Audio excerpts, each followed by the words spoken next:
If you'd like to help support this channel, swing by zwadephoto.com. What's up, everybody? I'm ZWade, the ZWade and ZWade Photo, and here we are with these images again, and today we are going to compare the black and white potential of every Z mount lens I have. That is the 14-24, the 24-70, the 28mm prime, the 40mm prime, the 50mm f1.2, the 105 f2.8 macro, and the 70-200 f2.8.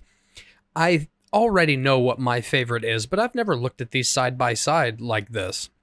And so if you've seen any of my older videos, you know that this is one of my favorite subjects to take black and white pictures of.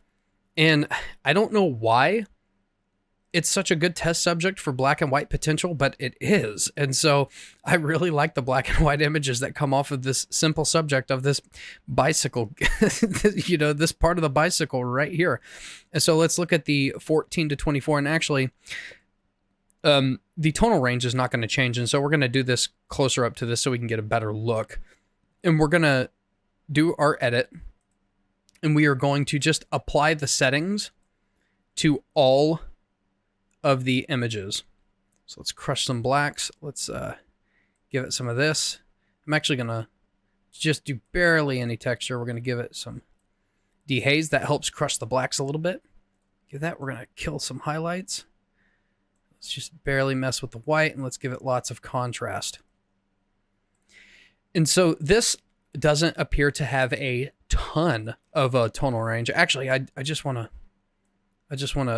add some vignette. I don't want to do a radial because that'll take too long. And so there we have this one. Now we are going to apply these settings to all of our images. That way we know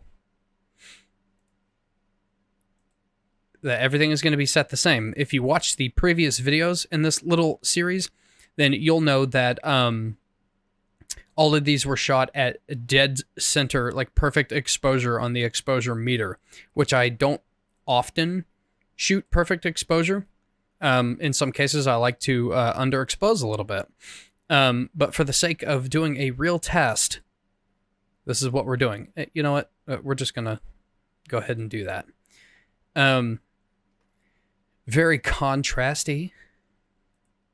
Okay, so this is the 14-24 at 24, and it's all right.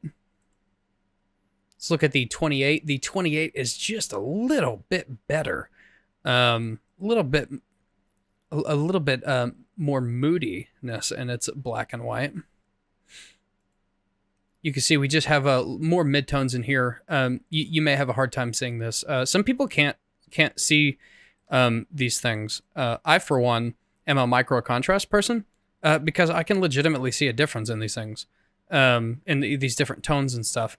So far, the 28 beats the 14. Now let's look at the 40. The 40 is not as moody. It's not as ranging in its tones. Let's compare that again to this one. And obviously, there's some margin of error, okay? Don't give me a hard time in the comment section. Now let's look at the 24-70 at 70. Nice range of tones in the chain. So here's something that you can look at, like a real comparison. There's different tones in the rust, right? The rust that's on this chain. And so there's different like shades of orange, and all of that is going to give you a color makes up a big part of your black and white image, which is why you would typically go down here and you would play with your colors to make a really good black and white. If you look here, there's just kind of a lot of white. And if you look at the 24-70, there's just more gray, right? You can see what appears to be more detail because you have a little better tonal range. It's not just all white. Like there's all kinds of different levels of gray. And it may not even come through on YouTube. I don't know. But anyway, if we look at this at 24, if we zoom in, same thing. See, you can see all kinds of different ranges, and all of these are shot within seconds of each other. And so we know that the light is consistent. We know it was shot at perfect exposure.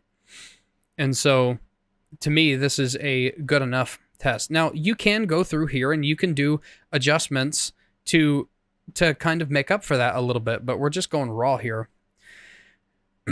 Let's look at the 51.2. I mean, just look at all the huge difference, the intertonal detail.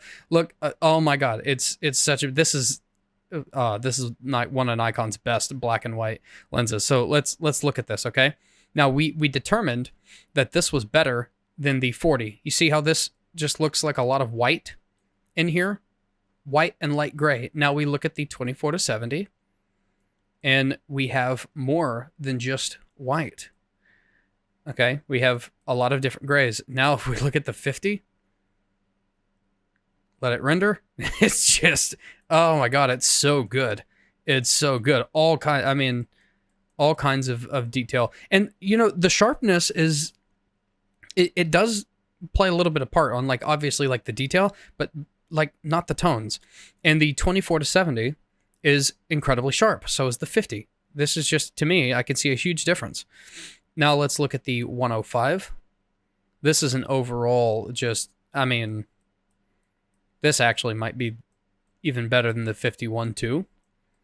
It doesn't have as much character as the 51.2, but the tonal range of this is just absolutely insane. This does much better on, like, the darks. Like, the darks are much deeper and rich. We could probably adjust this to make it look more like that.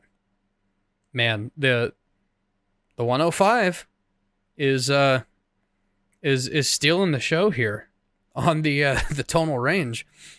Wicked. Let's look at the 70-200. It's pretty good. It's I don't think it's as good as the 24-70 at 70. Let's take a look at that one. Okay, so we got this. Let's look at the tonal range compared to this. Maybe just a hair better than the 24-70. Let's look at this at 200. I mean, that looks crunchy and awesome. And so if you can make adjustments to this to kind of pull out a little bit of that range. That's kind of like creating your own tonal range, really. If we're comparing them with all the same settings, it's to me it's a lot more obvious. But this is also a testament that you can do some work to your stuff to kind of give it that like more of a range. But also keep in mind that the better your initial range is, the more, I guess, kind of room you have to make it even more dramatic. You know what I mean? But anyway, my favorite is still probably the 51.2. Just because you have a lot of range and there's just like an inherent character to it that I can see. But I mean, if we're going just like bare bones, the 105 seems to have the edge. If all else is equal, it seems to be the best technically. That's a wrap of this episode of ZWade Photo. Let me know in the comments below which one you think looks best in black and white. I'm ZWade, the ZWade, and ZWade Photo, and I will catch you in the next one.